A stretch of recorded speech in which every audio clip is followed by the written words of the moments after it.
ನಮಸ್ಕಾರ. ಇವತ್ತು ನಾವು ಹೊರಟಿರೋದು ಮಂಕಿ ಅಂತ ಕರೆಯಲ್ಪಡುವ ಒಂದು ಸ್ಥಳಕ್ಕೆ. ಈ ಸ್ಥಳ ಬಂದು ಕರ್ನಾಟಕದ ಉತ್ತರ ಕನ್ನಡ ಜಿಲ್ಲೆಯಲ್ಲಿದೆ. ಅದು ಹೊನ್ನಾವರ ತಾಲೂಕಿಗೆ ಸೇರ್ತದೆ. ಕರಾವಳಿ ಪಟ್ಟಣ ಅಂತಲೇ ಹೇಳ್ಬೋದು. NH 66ರಲ್ಲಿ ಹೋಗ್ತಾ ಇರಬೇಕಾದ್ರೆ ಈ ಒಂದು ಸ್ಥಳ ಸಿಗುತ್ತೆ ನಮಗೆ. ಭಾರತದ 2ನೇ ಅತಿ ದೊಡ್ಡ ಗ್ರಾಮ ಅನ್ನೋ ಹೆಗ್ಗಳಿಕೆಯೂ ಈ ಒಂದು ಜಾಗಕ್ಕಿದೆ. ಇದೀಗ ನೀವು ನೋಡ್ತಾ ಇರ್ಬೋದು. ಈ ಒಂದು ವೀರಗಲ್ಲುಗಳು, ಶಾಸನಗಳು ಸಾಲಾಗಿ ಇಲ್ಲಿ ಜೋಡಿಸಿ ಇಟ್ಟಿದ್ದಾರೆ. ಬಹಳಷ್ಟು ಒಂದು ಯುದ್ಧದ ಸನ್ನಿವೇಶಗಳು, ಒಂದು ಶಾಸನ, ದಾನದತ್ತಿ ಕೊಟ್ಟಂತಹ ವಿವರಗಳು, ಯುದ್ಧದಲ್ಲಿ ಮಡಿದಂತಹ ವೀರನ ಬಗ್ಗೆ ಮತ್ತು ಯುದ್ಧ ನಡೆದ ಬಗ್ಗೆ ವಿಶ್ಲೇಷಣೆ ಕೊಟ್ಟಿರ್ತಾರೆ ಆ ಶಾಸನದ ಕಲ್ಲಿನ ಮೇಲೆ. ಈ ಎಲ್ಲ ಶಾಸನಗಳು ಇರುವುದು ಶಾಂತಿನಾಥ ಬಸದಿಯ ಮುಂದೆ. ಹಾಗೂ ಇಲ್ಲಿ ಮತ್ತೊಂದು ವೀರಗಲ್ಲು ಅಥವಾ ಒಂದು ಶಾಸನ ನೋಡ್ಬೋದು. ಅಲ್ಲಿ ಮುಖ್ಯವಾಗಿ ಯಾರು ಏನು ಸಾಧನೆ ಮಾಡಿದರು, ಯಾವ ಯುದ್ಧದಲ್ಲಿ ಮಡಿದ್ರು, ಅವರ ಸಾಧನೆ ಏನು ಅಂತ ಕೆತ್ತಲ್ಪಟ್ಟಿರುತ್ತೆ. ನಾವು ನೋಡಿರುವಂತಹ ಬಹಳಷ್ಟು ಬಸದಿಗಳಲ್ಲಿ ಮಾನಸ್ತಂಭಗಳಿರ್ತವೆ. ಆದರೆ ಈ ಮಾನಸ್ತಂಭ ಬಂದು ಬಹಳ ವಿಶೇಷವಾದ್ದು ಅಂತಲೇ ಹೇಳ್ಬೋದು. ನೀವು ಮಾನಸ್ತಂಭವನ್ನು ತುಂಬ ಹತ್ತಿರದಿಂದ ನೋಡಿದಾಗ ನಿಮಗೆ ತಿಳಿದು ಬರುತ್ತೆ, ಅಲ್ಲಿ ನಡೆದಂತಹ ಘನಘೋರ ಯುದ್ಧವನ್ನು ತುಂಬ ಚೆನ್ನಾಗಿ ಪ್ರತಿಯೊಂದು ಹಂತದಲ್ಲೂ ಕೆತ್ತಿದ್ದಾರೆ ಅಂತಲೇ ಹೇಳಬೇಕು. ಈ ಮಾನಸ್ತಂಭದ ಪ್ರತಿಯೊಂದು ಜಾಗನೂ ಒಂದು ಚೂರು ಸಹ ಯಾವುದೇ ರೀತಿ ವ್ಯಯಿಸದೆ ಬೇರೆ ವಿಚಾರಕ್ಕೆ ಪ್ರತಿಯೊಂದು ಕಣದಲ್ಲೂ ಆ ಯುದ್ಧದ ಸನ್ನಿವೇಶಗಳನ್ನು ಚಿತ್ರಿಸಿದ್ದಾರೆ. ಈ ರೀತಿಯ ಮಾನಸ್ತಂಭ ನಮಗೆ ಎಲ್ಲಿಯೂ ನೋಡೋಕ್ಕೆ ಸಿಗೋಲ್ಲ. ಬಹಳ ವಿಶೇಷವಾಗಿ ಈ ಮಾನಸ್ತಂಭವನ್ನು ಕೆತ್ತಿದ್ದಾರೆ ಅಂತಲೇ ಹೇಳ್ಬೋದು. ಈಗ ನೀವು ಆ ಬುಡದಿಂದ ನೋಡ್ತಾ ಹೋದರೆ ನಿಮಗೆ ಅಲ್ಲಿ ಯುದ್ಧದ ಸನ್ನಿವೇಶಗಳು, ಯಾರು, ಹೇಗೆ, ಎಲ್ಲಿ ಮತ್ತು ಅದರ ಚಿತ್ರಣಗಳನ್ನು ನೀವು ನೋಡ್ತಾ ಹೋಗ್ಬೋದು. ಹಳೆಗನ್ನಡದ ಕೆಲವೊಂದಷ್ಟು ಅಕ್ಷರಗಳನ್ನು ಅಲ್ಲಿ ಕೆತ್ತಿದ್ದಾರೆ. ಅದರ ಬಗ್ಗೆ ನಮಗೆ ಯಾವುದೇ ಮಾಹಿತಿ ಇಲ್ಲ.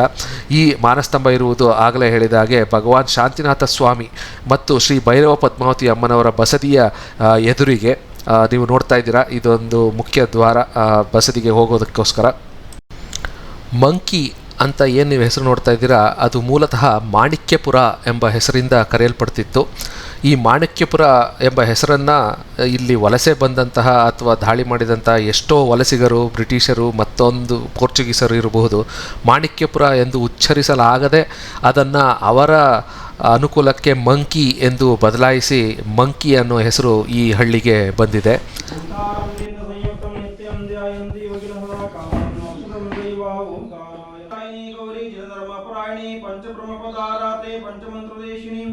पंचगुणोपेते पंचकल्याणायके नमस्ते स्तोत्रायते त्रिपुरा काम्य साधिनी मधुनामादिनी विद्ये महालक्ष्मी महामंगला दीपाराधनम चंडे चंडोप्रदंडे रमणमणे धाकिनी देवीकराणे सुप्तानं संसंगनागतिनी विष्णुस्वसंस्कृत महावायुसंगीतप्रत्येकं कालनीले रूपकलग्रहणे भैरवे. ಇದು ಮಾಣಿಕ್ಯಪುರ ಕ್ಷೇತ್ರ ಅಂತ ಶ್ರೀ ಭೈರವ ಪದ್ಮಾವತಿಯಮ್ಮನವರ ಅತಿಶಯ ಕ್ಷೇತ್ರ. ಇದು ಸಾಧಾರಣ ಒಂದು 600 ವರ್ಷದ ಇತಿಹಾಸ ಈ ಕ್ಷೇತ್ರಕ್ಕಿದೆ. ಚೆನ್ನಭೈರ ದೇವಿ ಕಾಲದಲ್ಲಿ, ಗೆರಸಪ್ಪ ಮಹಾರಾಣಿ ಚೆನ್ನಭೈರ ಕಾಲದಲ್ಲಿ ಆ ಸಾಮಂತರಸನಾದಂಥ ಈ ಹೊನ್ನಯ್ಯ ಹೆಗ್ಗಡೆ ಇರ್ತಕ್ಕಂಥ ಸಾಮಂತರಸ ಈ ಕ್ಷೇತ್ರದಲ್ಲಿ ಈ ಊರಿನ 5 ಬಸದಿಗಳನ್ನು ಸ್ಥಾಪನೆ ಮಾಡಿದನಂತ ಇತಿಹಾಸ ಹೇಳ್ತದೆ. ಆದರೆ ಅವೆಲ್ಲವೂ ನಾಶ ಆಗಿ ಉಳಿದಿರೋದು ಇದು ಒಂದು ಕ್ಷೇತ್ರದ ಬಸದಿ. ಮೂಲ ನಾಯಕ ಶಾಂತಿನಾಥ ಸ್ವಾಮಿ ಹಾಗೂ ಇಲ್ಲಿ ಅಧಿದೇವತೆ ಭೈರವ ಪದ್ಮಾವತಿ ಅಮ್ಮನವರು. ಆಯಿತು. ಇಲ್ಲಿಯ ಮೊದಲು ಕ್ಷೇತ್ರದಲ್ಲಿ 5,000 ಜೈನ ಮನೆಗಳಿದ್ದು, ನಂತರದಲ್ಲಿ ಎಲ್ಲ ಮತಾಂತರಿತರ ಹಾವಳಿಯಿಂದಾಗಿ ನಾಶ ಆಗಿ ಇಲ್ಲಿ ಉಳಿದಿರುವುದು ಕೇವಲ 2 ಮನೆಗಳು ಮಾತ್ರ, ಜೈನ ಮನೆಗಳು. ಒಂದು ಪುರೋಹಿತರದ ಪಂಡಿತರ ಮನೆ, ಒಂದು ಶ್ರಾವಕರ ಮನೆ ಅಷ್ಟೇ. ಈ ಕ್ಷೇತ್ರದ ಉಸ್ತುವಾರಿಯನ್ನು ನಾವು ಪಂಡಿತರ ಮನೆಯವರೇ ಅನಾದಿಯಿಂದ ನಡೆಸ್ಕೊಂಡು ಬರ್ತಾ ಇದ್ದೀವಿ.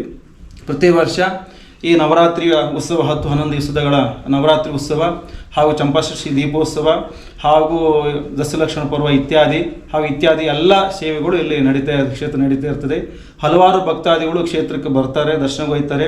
ಹಾಗೂ ಏನೇ ಒಂದು ಕಷ್ಟಗಳನ್ನು ಈ ಸಾನ್ನಿಧ್ಯದಲ್ಲಿ ಬೇಡ್ಕೊಂಡಾಗ ಮಹಾಮಾತೆ ಪದ್ಮಾವತಿ ಅಮ್ಮ ಅತಿ ಶೀಘ್ರ ನಡೆಸ್ಕೊಡ್ತಾಳೆ. ಯಾವುದೇ ಥರ ಸಮಸ್ಯೆ ಹಿಡಿದ್ರೂ ಪರಿಹಾರ ಕೊಡ್ತಾ ಇದ್ದಾಳೆ. ಇಂದಿನಿಗೂ ಮೊದಲು ಅನಾದಿಂದ ಇಲ್ಲಿ ಕ್ಷೇತ್ರದ ಗ್ರಾಮಸ್ಥರು ಹಾಗೂ ಎಲ್ಲ ಜಾತಿ ಧರ್ಮದವರು ಭೇದ ಭಾವ ಇಲ್ಲದೆ ಈ ಕ್ಷೇತ್ರಕ್ಕೆ ಬಂದ್ಕೊಂಡು ಸೇವೆ ಮಾಡ್ಕೊಂಡು ಹೋಗ್ತಾ ಇರ್ತಾರೆ. ಬಂದರೆ ಎಲ್ಲರಿಗೂ ಒಳ್ಳೆಯದಾಗಿದೆ. ನೀವು ಬನ್ನಿ, ದರ್ಶನ ಮಾಡಿ, ಎಲ್ಲರಿಗೂ ಹೇಳಿ.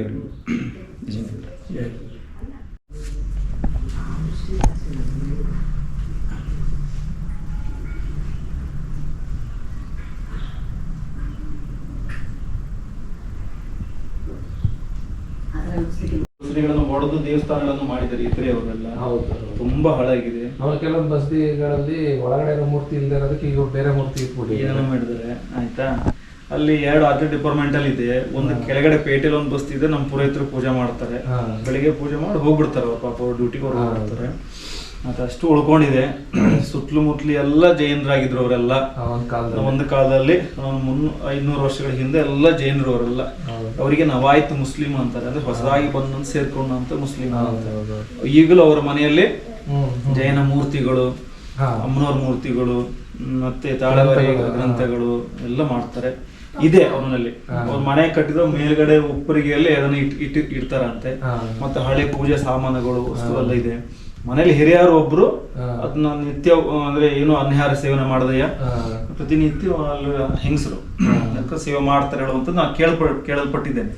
ಆಯ್ತಾ, ಇಲ್ಲಿ ತನಕ ಇನ್ನು ಮುಂದೆ ಹೇಗೆ ಮಾಡ್ತಾರೆ ಗೊತ್ತಿಲ್ಲ. ಹಂಗೆ ಕೆಲವೊಂದು ಕಡೆ ಒಬ್ರು ಒಳ್ಳೆ ಮುಸ್ಲಿಂ ಏನ್ ಮಾಡ್ತಾರೆ, ಕೆಲವೊಂದು ಮಠಕ್ಕೆ ಬಸದಿಗಳಿಗೂ ಮೂರ್ತಿ ಕೊಟ್ಟಿದ್ದಾರೆ ಅಂತೆ. ಜೈನ ಮೂರ್ತಿ ಕೊಟ್ಟಿದ್ದಾರೆ ಅದನ್ನು ಕೇಳಲ್ಪಟ್ಟಿದ್ದೇನೆ. ಅದು ಅವ್ರು ಹಳೆಯವ್ರು ಕೇಳಿದ್ರೆ ಎಲ್ಲ ಜೈನರ ಅಂತ ಒಪ್ಕೊಳ್ತಾರೆ. ಯಾಕಂದ್ರೆ ಅಡ್ಡ ಹೆಸರು ಜೈನ ಅಭಿ, ಈ ತರ ಅಡ್ಡ ಹೆಸರು ನಮ್ಮ ಜೈನ ಹೆಸರಲ್ಲೇ ಬರ್ತದೆ ಅವರಿಗೆಲ್ಲ. ಟಿಪ್ಪು ಸುಲ್ತಾನ್ ಕಾಲದಲ್ಲಿ ಕನ್ವರ್ಟ್ ಆಗೋದು. ಟಿಪ್ಪು ಸುಲ್ತಾನ್ ಕಾಲದಲ್ಲಿ ಕನ್ವರ್ಟ್ ಆಗ ಅಂದ್ರೆ ಈ ಕ್ರಿಶ್ಚಿಯನ್ರ ಹಾವಳಿ ಮತ್ತು ಈ ಮುಸ್ಲಿಮ್ರ ಹಾವಳಿ, ಅರಬ್ ಮುಸ್ಲಿಮ್ರ ಹಾವಳಿ ಆಯ್ತಲ್ಲ, ಅವಾಗ ಬಹಳ ಇದಾಯ್ತು. ಯಾವ ನಮ್ಮ ಚೆನ್ನಭೈರದೇವಿ ರಾಣಿ ಯಾವಲ್ಲ ಆಳ್ವಿಕೆ ಮುಗೀತು, ಅಲ್ಲಿಂದ ಕಷ್ಟ, ಅಲ್ಲಿಗೆ ಬಹಳ ಕಷ್ಟ ಆಗೋಯ್ತು. ಅವಳು ಇರೋ ತನಕ ಎಲ್ಲಾ ಇದ್ರಲ್ಲೂ ಇತ್ತು, ಚೆನ್ನಾಗಿ ನಡೀತಿತ್ತು. ಪ್ರತಿ 6 ಕಿಲೋಮೀಟರ್ಗೆ ಒಂದೊಂದು ಬಸ್ದಿಗಳನ್ನು ಮಾಡಿದ್ಲು ಅವಳು. ಯಾಕಂದ್ರೆ ಅವಳ ವ್ಯಾಪಾರ ಅಷ್ಟು ಮಟ್ಟಿ ನಡೆದಿತ್ತು. ಇಲ್ಲಿ ಏನಾಗ್ತದಂದ್ರೆ ಈ ನಮ್ಮ ಊರಿನಲ್ಲಿ ಆಕ್ಚುಲಿ ಇದು ಮಾಣಿಕ್ಯಪುರ ಅಂತ ಊರಿನ ಹೆಸರು. ಈಗ ಅದಕ್ಕೆ ಮಂಕಿ ಅಂತ ಆಗಿದೆ. ಯಾಕಂದ್ರೆ ಅದು ಟ್ರಾನ್ಸ್ಲೇಷನ್ ಇಂಗ್ಲಿಷ್ ಭಾಷೆಯಲ್ಲಿ ಮಂಕಿಪುರ ಅಂತ ಹೇಳಿಕ್ ಬರದಯ್ಯ, ಮಾಣಿಕ್ಯಪುರ ಹೋಗಿ ಮಂಕಿ ಅಂತ ಆಗ್ಬಿಟ್ಟಿದೆ. ಮಂಕಿ ಮಾಡಿದಾರೆ, ಹೇಳಲಿಕ್ಕೆ ಆಗದೆ ಭಾಷೆ ಬರ್ದೆ. ಅದೇನಾಗಿದೆ, ಮೊದ್ಲು ಈ ಊರಿನಲ್ಲಿ ಈ ಮಾಣಿಕ್ಯವನ್ನ ವ್ಯಾಪಾರ ಆಗ್ತಿತ್ತಂತೆ. ಇಲ್ಲಿಂದ ಹೊನ್ನಾವರ ತಾಲೂಕ್ ಪ್ಲೇಸ್ ಇದೆ ಒಂದು, ಅಲ್ಲಿ ಹೊನ್ನ ಅಂದ್ರೆ ಚಿನ್ನವನ್ನ ವ್ಯಾಪಾರ ಆಗ್ತಿತ್ತು. ದಾಖಲೆಗಳಿದ್ದಾವೆ. ಅಂದ್ರೆ ಅವಳಷ್ಟು ವ್ಯಾಪಾರ ರಫ್ತು ಮಾಡ್ತಿರ್ಲು. ಈ ಹೊನ್ನಾವರ ಬಂದವರು, ಇಲ್ಲೊಂದು ಬಂದರ್ ಇತ್ತು, ಇಲ್ಲಿ ಮುಚ್ಚೋಗಿದೆ ಅದು. ಭಟ್ಕಳದಲ್ಲಿ ಕೋಟೆನೂ ಇತ್ತು. ಹೌದು, ಭಟ್ಕಳದಲ್ಲಿ ಕೋಟೆ ಇತ್ತು ಅಂತ ಹೇಳ್ತಾರೆ. ಅಕ್ಕ ಅಕ್ಕನೇ ಆಳಿದ್ದು ಅದೇ. ಆಕ್ಚುಲಿ ಭಟ್ಕಳದಲ್ಲಿ ಕೋಟೆ ಮಾಡಿದ್ಲು ಅಂತ ನನಗೇನು ಎಲ್ಲೂ ಇರ್ತಾರೆ ದಾಖಲೆ ಸಿಗ್ಲಿಲ್ಲ. ಅದು ಅದಕ್ಕೆ ಕುರು ಏನು ಸಿಗ್ತಾ ಇಲ್ಲ, ಏನಾಗಿದೆ ಗೊತ್ತಿಲ್ಲ, ಅಷ್ಟು ಆಗಿದೆ. ಆಯ್ತಾ, ತುಂಬಾ ಹಾಳಾಗಿದೆ. ಅಲ್ಲಿ ಆಕ್ಚುಲಿ ಅದು ಭಟ್ಟಾಕಲಂಕ ಜೈನ ಮಠ. ಭಟ್ಕಳ ಹೆಸರು ಬರ್ಲಿಕ್ಕೆ ಭಟ್ಟಾಕಲಂಕ ಅಂತ ಜೈನ ಮಠ ಅದು. ಆಯ್ತಾ, ಈ ಅಕಲಂಕ ಪೀಠ ಇಲ್ವಾ, ಅದೇ ತರದ ಒಂದು ಪೀಠ ಅದು. ಆವಾಗಿನ ಪೀಠ ಅದು, ಜೈನ ಪೀಠ.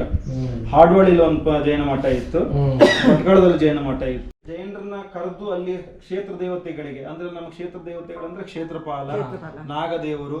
ನಮ್ಮ ಇಲ್ಲಿಯ ಧರ್ಮ ದೇವತೆಗಳು ಯಾವ್ದಂದ್ರೆ ನಮ್ಗೆ ಚೌಡಿ, ಮಹಾಸತಿ, ಯಕ್ಷಿ ಅಂತ ಈತ ನಮ್ಮ ಧರ್ಮ ದೇವತೆಗಳನ್ನ ಹೆಸರಿಟ್ಟು ಕರೀತಾರೆ ಊರ್ನವರೆಲ್ಲ. ಆಯ್ತಾ, ಅಲ್ಲಿಗೆ ಅದನ್ನ ನಡ್ಕೊಂಡ್ರು ಮಾತ್ರ, ಆ ಜೈನ ಧರ್ಮ ದೇವತೆಗಳಿಗೆ ನಡ್ಕೊಂಡ್ರು ಮಾತ್ರ ಅವರಿಗೊಂದು ಸುಖ, ಉದ್ಯೋಗದಲ್ಲಿ, ವ್ಯವಹಾರದಲ್ಲಿ, ಯಾವುದೇ ಅಲ್ಲಿ. ಮತ್ತೆ ಅಲ್ಲಿ ಏನಾರ ಸಮಸ್ಯೆ ಬಂದ್ರೆ ಅಥವಾ ಅವರಿಗೆಲ್ಲ ಪೂಜೆ ಆಗ್ಬೇಕು ಅಂದ್ರೆ ನಮ್ಮನ್ನು ಕರೆಸ್ತಾರೆ ಜೈನರು. ನಾವು ನಮ್ಮ ಹತ್ರ ಹೋಗಿ ಅಲ್ಲಿ ಪೂಜೆ ಮಾಡಿ ಸಮಾಧಾನ ಮಾಡಿ ಅವ್ರಿಗೆ ಹೋಮನೋ ಹವನನೋ ಆರಾಧನೆನೋ ಪೂಜೆ ಮಾಡಿ ನಾವು ಮಾಡ್ಕೊಂಡು ಬರ್ತೀವಿ, ಪ್ರತಿಷ್ಠಾಪನೆ ಮಾಡಿ ಬರ್ತೀವಿ. ಅದಾದ್ಮೇಲೆ ಅವ್ರಿಗೆ ನಡ್ಕೊಂತಿದ್ರೆ ಸುಖ, ಇಲ್ಲ ಸುಖ ಇಲ್ಲ ಅದು ಖಂಡಿತ. ಇವತ್ತಿಗೂ ದಾಖಲೆಗಳ ಉಳಿದಿದೆ, ಎಷ್ಟು ನಮ್ಗೆ ಕಣ್ಣಾರೆ ನಿದರ್ಶನಗಳ ಕಾಣ್ತದೆ. ತೀರ್ಥಹಳ್ಳಿ ಸೈಡ್ ಜೈನರ ಎಡೆ ಅಂತ ಒಂದಿಲ್ಲ ಮಾಡ್ತಾರಂತಪ್ಪ. ನಮ್ಮ ಫ್ರೆಂಡ್ ಇದಾಳೆ ಒಬ್ರು, ಅಲ್ಲಿ ಮಾಡ್ತಾರಂತ. ಇದು ಅವರೆಲ್ಲ ಜೈನ್ರೇ ಇರ್ಬೇಕು. ಎಲ್ಲ ಜೈನರು ಏನಾಗಿದೆ, ನಮ್ಮ ಈ ಕಠಿಣವಾದ ವ್ರತಾಚರಣೆಗಳನ್ನೆಲ್ಲ ಪರಿಪಾಲನೆ ಮಾಡ್ಲಿಕ್ಕೆ ಆಗದಯ್ಯ. ಏಳನೇದಾಗಿ ಕಾಲಾಂತರದಲ್ಲಿ ಮಠಗಳೆಲ್ಲ ಸರ್ವನಾಶ ಆದ್ಮೇಲೆ, ಇತರೆಗಳ ಪ್ರಭಾವಗಳ ಹೆಚ್ಚಾದ ಮೇಲೆ ನಮ್ಮ ಜೈನ ರಾಜಾಶ್ರಯ ಕಡಿಮೆ ಆಯ್ತು. ನಮ್ಗೆ ಸಪೋರ್ಟ್ ಮಾಡೋರಿಲ್ಲ ರಾಜಕೀಯವಾಗಿ, ಸಾಮಾಜಿಕವಾಗಿ. ಜೈನರು ಒಂಥರ ಕುಂಠಿತವಾಗಿ ಹೋಗ್ಬಿಟ್ರು, ಇತರ ಬೆಳೀತಾ ಹೋದ್ರು. ಹಾಗಾಗಿ ನಮ್ಮ ಜೈನ ಸಮಾಜ ಒಡೆದು ಹೋಯ್ತು. ಕೆಲವರು ಕನ್ವರ್ಟ್ ಆಗ್ಬಿಟ್ರು, ಆಚರಣೆ ಮಾಡ್ಲಿಕ್ಕೆ ಆಗದಯ್ಯ. ಮತ್ತು ಸಮಾಜದಲ್ಲಿ ಬಹಿಷ್ಕಾರ ಮಾಡಿದ್ರು. ಎಲ್ಲರೂ ಚೆನ್ನಾಗಿದ್ರು, ಕಡೆ ದುಡ್ಡು ಶ್ರೀಮಂತರು ಉಳಿದವರು ಮಾತ್ರ ಬೆಳೀತಾ ಹೋದ್ರು. ಕೆಳಮಟ್ಟದ ಜೈನ ವರ್ಗಗಳಿಗೆ ಮಾನ್ಯತೆ ಇಲ್ಲದೆ ಹೋಯ್ತು. ಸಮಾಜದಿಂದ ಕೆಲವೊಂದು ಬಹಿಷ್ಕಾರ ಮಾಡಿದ್ರು, ಅವ್ರನ್ನ ಸಮಾಜಕ್ಕೆ ಸೇರಿಸ್ಕೊಳ್ಳಿಲ್ಲ ಸರಿಯಾಗಿ. ಅವಾಗ ಅವ್ರ ಮನಸ್ಸಿ ಬೇಜಾರಾಗಿ ಬಿಟ್ಟು ಹೋದವ್ರು ಎಷ್ಟೋ ಜನ ಇದ್ದಾರೆ. ಆಯ್ತಾ, ಇಲ್ಲೆಲ್ಲ ನಮ್ಮ ಈ ಕಡೆ ಎಲ್ಲ ಈ ಕೆಲವೊಂದಲ್ಲಿ ಬಂಡಿ ಹಬ್ಬ ಅಂತ ಒಂದು ವಿಶೇಷವಾಗಿ ಆಚರಣೆ ಆಗುತ್ತೆ ನಮ್ಮ ಈ ಹೊನ್ನೂರಿಂದ ಆ ಕಡೆ. ಅಲ್ಲೆಲ್ಲ ಗ್ರಾಮ ದೇವರು, ಆಕ್ಚುಲಿ ಅದು ಜೈನ ಬಸದಿ, ಅವರು ಅರ್ಚಕರು ಜೈನರೇ ಆಗಿದ್ರು, ಮುಳುತಲ್ಲಿ ಎಲ್ಲ ನಡ್ಕೊಂಡು ಜೈನರೇ ಆಗಿದ್ರು. ಜೈನ ನಮ್ಮ ಮಹಾರಾಣಿ ಆಜ್ಞೆ ಮಾಡಿದ್ರು, ಪ್ರತಿ ವರ್ಷ ಒಂದು ಯುದ್ಧದ ಜಯ ಆದಾಗ ಆ ಸವಿ ನೆನಪಿಗೋಸ್ಕರವಾಗಿ ನಾವು ದೇವತಾ ಮೂರ್ತಿಗಳನ್ನು ಹೊತ್ತುಕೊಂಡು ವಿಜೃಂಭಣೆ ಊರಿನೆಲ್ಲ ತಿರುಗಿ ಉತ್ಸವ ಮಾಡಬೇಕು ಹೇಳುವಂಥದ್ದು ಕಟ್ಟಾಜ್ಞೆ. ಇದೀಗ ನೀವು ನೋಡ್ತಾ ಇರೋದು ಅದೇ ಬಸದಿಯಲ್ಲಿರುವಂತಹ ನಾಗರ ಕಲ್ಲುಗಳು ಮತ್ತು ಆ ಕ್ಷೇತ್ರ ಪಾಲನ ಒಂದು ವಿಗ್ರಹಗಳನ್ನು ನೋಡ್ತಾ ಇದ್ದೀರಾ. ಈ ಬಸದಿಗಳಲ್ಲಿ ನಾಗರಕಲ್ಲು ಮತ್ತು ಕ್ಷೇತ್ರ ಪಾಲನ ವಿಗ್ರಹಗಳನ್ನು ಸರ್ವೇ ಸಾಮಾನ್ಯವಾಗಿ ನಾವು ಎಲ್ಲ ಬಸದಿಗಳಲ್ಲೂ ನೋಡೇ ಇರ್ತೀವಿ. ನೀವು ಮುಂಚೆ ನೋಡಿರೋ ಹಾಗೆ ನೋಡಿ, ನಾಗರಕಲ್ಲುಗಳು ಮತ್ತು ಜಟ್ಟಕ ಅಂತಲೂ ಹೇಳ್ತಾರೆ ಈ ಒಂದು ಲಿಂಗದ ರೂಪದಲ್ಲಿರುವಂತಹ ಕಲ್ಲುಗಳಿಗೆ. ಈ ಕರಾವಳಿ ಪ್ರದೇಶದಲ್ಲಿ ಇಲ್ಲಿರುವ ಎಲ್ಲ ಕೆತ್ತನೆಗಳು ಆಗಿನ ಕಾಲದ ರಾಜರ ಗತವೈಭವವನ್ನು ಬಿಂಬಿಸುತ್ತೆ. ಕರಾವಳಿಯ ರಾಜರು ಅವರು ಪಾಲಿಸುತ್ತಿದ್ದ ಧರ್ಮದ ಬಗ್ಗೆ ಮತ್ತು ಅದರ ಒಂದು ಇತಿಹಾಸದ ಬಗ್ಗೆ ಸಾರಿ ಹೇಳುತ್ತೆ ಈ ಎಲ್ಲ ವಿಗ್ರಹಗಳು.